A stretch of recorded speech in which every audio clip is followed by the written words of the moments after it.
జై శ్రీరామ్. రామనామం వినగానే మనసుకు ప్రశాంతత కలుగుతుంది. శ్రీరాముడు ధర్మానికి ప్రతీక, ఆదర్శ పురుషుడు, భక్తుల రక్షకుడు. అటువంటి శ్రీరాముడిని స్తుతిస్తూ ఆది శంకరాచార్యులు రచించిన పవిత్రమైన స్తోత్రాలలో శ్రీరామ భుజంగ ప్రయాత స్తోత్రం ఒకటి.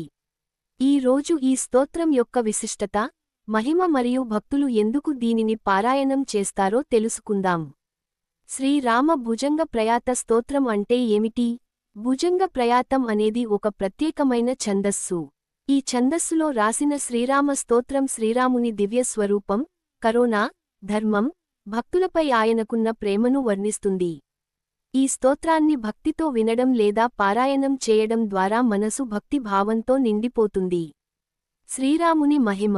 శ్రీరాముడు సత్యానికి, ధర్మానికి ప్రతీక. తండ్రి మాట కోసం రాజ్యాన్ని విడిచిపెట్టిన మహోన్నత వ్యక్తి. స్నేహానికి, ప్రేమకు, భక్తికి ఆదర్శంగా నిలిచిన దైవం. అందుకే లక్షలాది మంది భక్తులు ప్రతిరోజు శ్రీరామ నామాన్ని జపిస్తారు.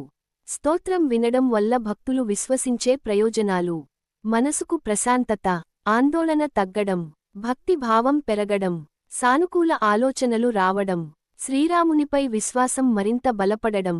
ఎప్పుడు వినాలి? ఉదయం బ్రహ్మ ముహూర్తంలో లేదా సాయంత్రం దీపారాధన సమయంలో వినడం చాలా మంది భక్తులు ఆచరిస్తారు.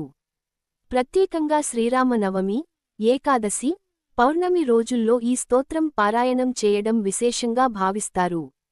శ్రీరాముని సందేశం. శ్రీరాముని జీవితం మనకు ధర్మం, సహనం, ప్రేమ, వినయం మరియు బాధ్యత గురించి బోధిస్తుంది. కష్టాలు వచ్చినప్పుడు భయపడకుండా ధర్మ మార్గంలో నడవాలని రామాయణం మనకు చెబుతుంది.